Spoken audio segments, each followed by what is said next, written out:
Le fait de participer à Europan, c'est vrai que pour nous, ça a été un peu comme une évidence quand on a compris quels étaient les enjeux et quel était le contexte dans lequel ça développait, parce que ça correspond bien à cet esprit du CEC et à son histoire de quelque chose, l'innovation, le mouvement, des idées neuves apportées par des gens. Sur le CEC, on est toujours en train d'imaginer des choses.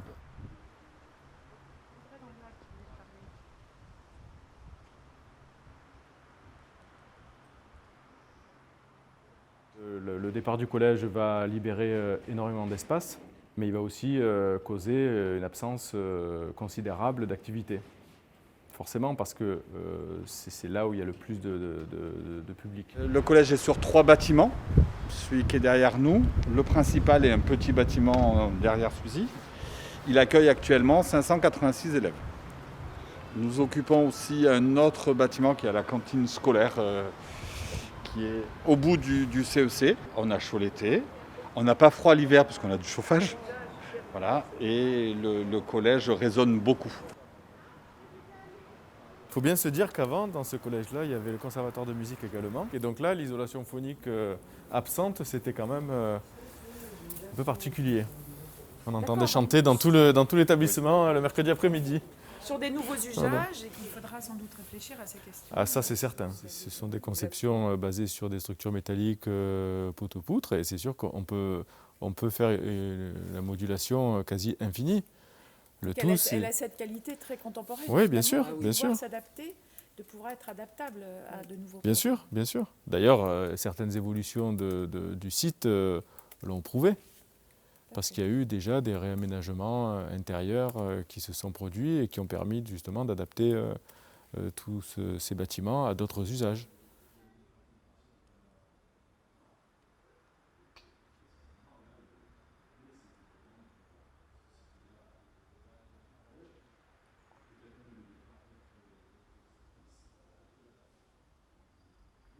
Là, l'idée, c'est de rendre à ce site-là, avec le départ du collège, et peut-être même le départ d'autres services, une nouvelle utopie, une nouvelle façon de fonctionner et des activités à créer avec les thématiques nouvelles. Il faut voir la cohérence des projets qui vont se développer, parce que ce dont on parlait avec Valérie Saint-Félix, la directrice du CEC, là, c'est aussi d'un autre danger qui serait que toutes les associations qui cohabitent pour le moment sur le site, avec le départ du collège, ne voient que l'occasion d'avoir des locaux supplémentaires. Si chacun a une salle et continue à faire son activité comme elle est maintenant, on aura loupé quand même quelque chose dans le projet. Donc il faut un projet à la hauteur des mètres carrés et du site.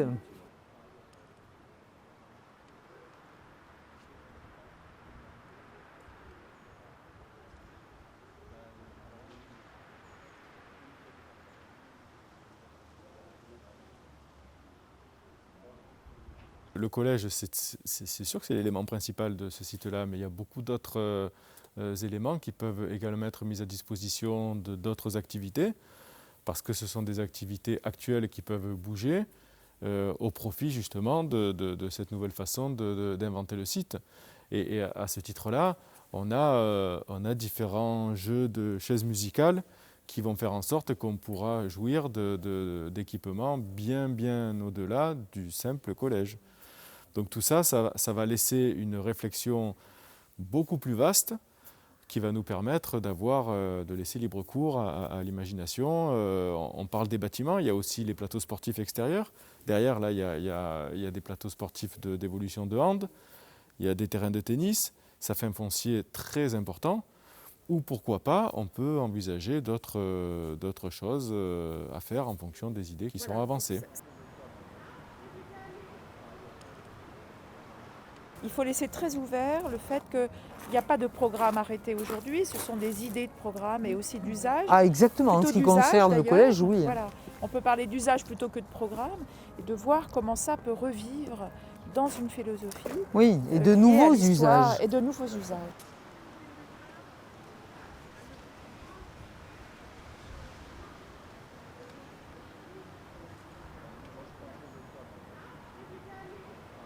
C'est rare de voir des municipalités dans lesquelles les terrains de sport sont accessibles 24/24, enfin ou presque, à tout le monde, et que les installations sont respectées de tous. C'est vrai qu'on ne le voit pas partout, et je pense que ça fait peut-être aussi partie de l'esprit du CEC.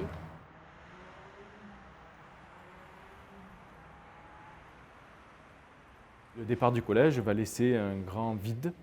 Et c'est la raison pour laquelle on souhaite remettre sur le champ de la réflexion la reconversion de ce site-là, en essayant d'avoir comme objectif de revivre cette utopie qui avait conduit à la création initiale de ce site et qui a permis sur plusieurs générations de créer entre guillemets des produits locaux qui avaient cette ouverture d'esprit qui pour moi se retrouve rarement dans d'autres endroits parce que une richesse sur le même site d'équipement, d'activité, c'est unique.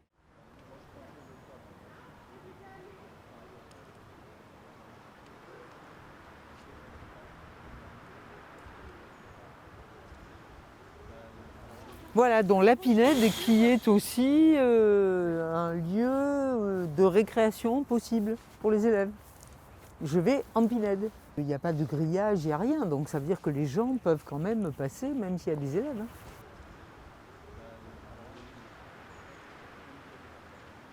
C'est un site où on ne voit que l'environnement naturel, et donc un site très privilégié. Alors il est spacieux. Il est assez plan et il a cette qualité d'être très accessible tout en étant excentré.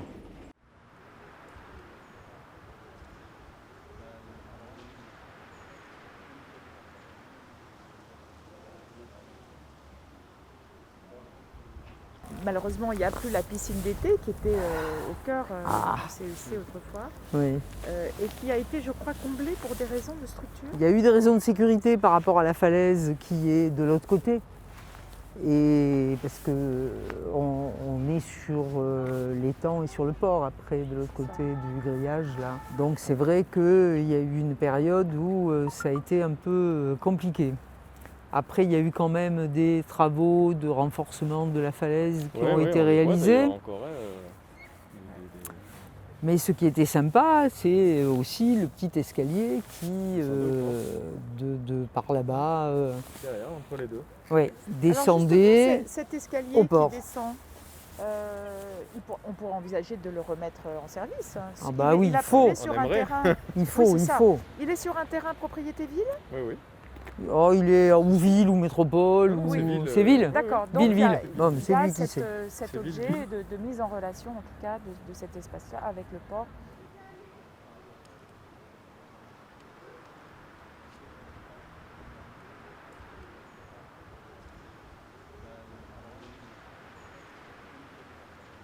Le port, en l'occurrence, et notamment son contact avec l'extérieur, est davantage tourné vers l'aéroport.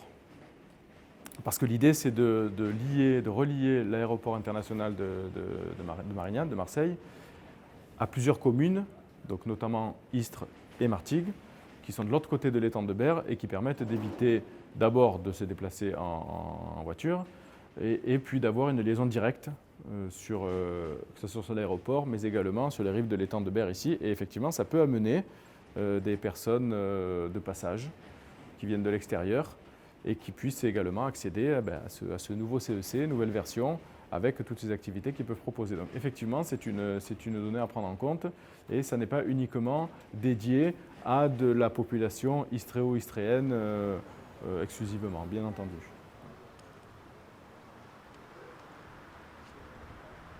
Et là aujourd'hui, c'est l'idée générale de pratiquement toutes les communes d'ailleurs riveraines de l'étang de Berre, c'est de retrouver ce qu'on appelait avant la mer de Berre, et avec toutes ces richesses de la biodiversité et même à l'accès au public, hein, parce qu'il y a des plages, il y a de très belles plages au bord de l'étang, et ça donne une image effectivement complètement différente de celle qu'on a aujourd'hui, qui est quand même assez dégradée par rapport aux activités industrielles.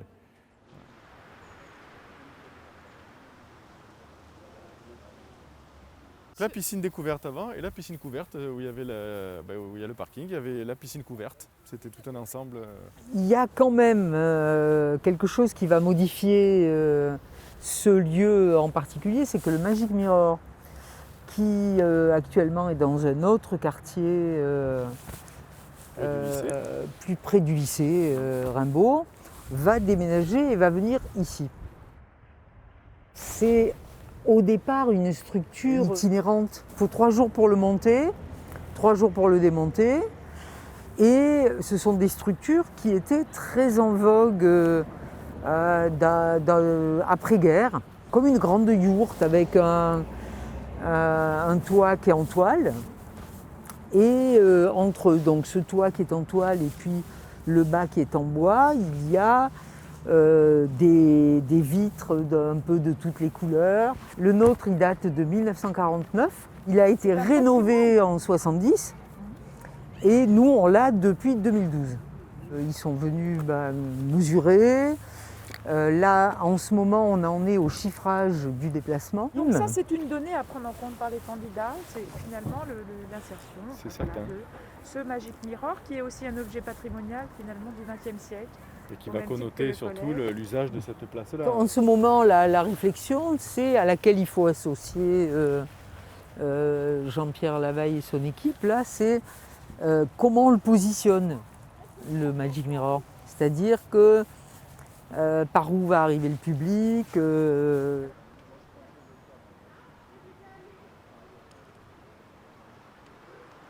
Le Préau, c'est pareil, c'est une salle historique qui avant s'appelait la salle des rencontres, qui portait bien son nom. C'était une salle où tout le monde pouvait se rencontrer en fin de journée. Et il est devenu le Préau, ce qui lui a conféré une activité principale de restauration. Voilà, restauration ouverte à tout le monde.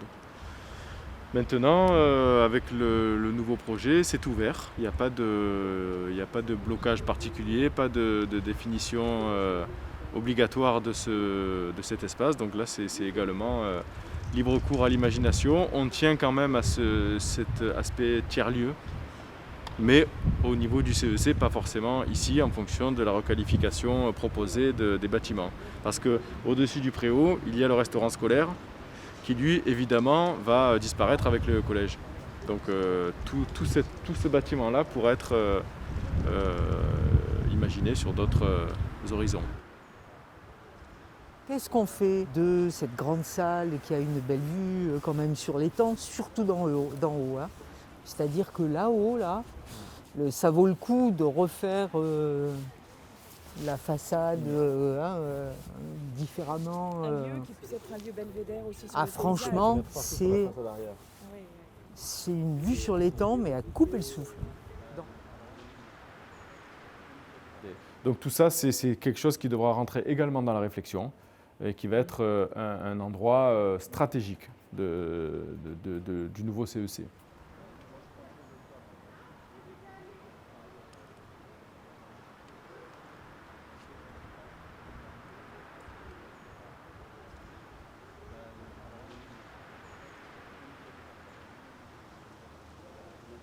On peut quand même s'intéresser aux mises en présence des différents éléments qui font que c'est vivant. Et je trouve que là où c'est intéressant ici, c'est ça. C'est qu'on a des éléments différents. Il s'agit de sport, de culture, de science, pourquoi pas. Je trouve ça l'idée terriblement intéressante et tout ça dans un espace de vie commun. C'est un rêve collectif de parler de sport, d'art et de science. Là forcément aussi, ça me raconte beaucoup de choses parce que ça me parle de par mon propre parcours. Et puis donc j'allais vous dire que quand je suis venu ici, j'avais remarqué que une fois que j'avais fait mon cours de danse, ma masterclass, je pouvais aller me baigner juste à côté parce qu'il y avait une piscine. Je pouvais aller voir les gymnastes qui étaient non loin d'ici aussi s'entraîner, parce que j'aimais bien regarder les gymnastes s'entraîner. Et je sais que voilà, ce lieu-là est un lieu qui met en présence, et je parlerai comme un chimiste, qui met en présence plein d'éléments. Ça ne suffit pas de mettre en présence, il faut une histoire de dynamique aussi. C'est pour ça que l'architecture est intéressante, parce qu'on a ça en commun. Moi qui suis chorégraphe, artiste de la danse, avec l'architecture, c'est qu'il s'agit de parler de corps mobile, de mobilité, de fluidité, de mouvement, de dynamique. Je crois que d'ailleurs, on a un grand lien de parenté avec l'architecture là-dessus. On a beaucoup de vocabulaire en commun quand on décrit notre art. Ces endroits, comme celui-ci, sont très rares. Et moi, je pense aux universités américaines. Les belles universités du côté de Boston, sur la côte est américaine, où j'ai la chance qu'il y ait des théâtres aussi, et où on voit les infrastructures, où finalement de futurs ingénieurs, de futurs savants vont être formés. Et on se rend compte à quel point voilà, les infrastructures sportives, culturelles, tout à côté des laboratoires de recherche, où vous allez avoir déjà des projets de recherche d'actualité pour envoyer quelque chose sur Mars avec la NASA ou des choses comme ça. Et vous faites la rencontre de ces gens-là dans un même espace. Et je me dis qu'effectivement, tout est en présence ici au CEC pour qu'on puisse peut-être rêver de quelque chose d'une autre manière, probablement parce qu'on n'est pas américain, mais peut-être pouvoir effectivement, en faisant rentrer les sciences, en n'oubliant personne finalement, déjà en présence ici, pour essayer de fabriquer quelque chose qui soit dans une circulation des savoirs, qui a à voir aussi avec vivre ensemble aussi, d'une mixité des arts et des personnes aussi, ça c'est important. Et l'idée de transformation aussi, j'aime beaucoup parce qu'on part toujours d'un endroit et on fait chemin. On fait chemin. Et un espace avec un espace urbain avec son architecture se doit aussi de dessiner ce que sera les contours de ce chemin, voilà, de ces chemins qui sont finalement plutôt, on l'a beaucoup utilisé cette expression, un champ des possibles, parce que pour moi, ça ne peut pas être un seul, ce sont des multiples chemins qui se réinventeront au fur et à mesure.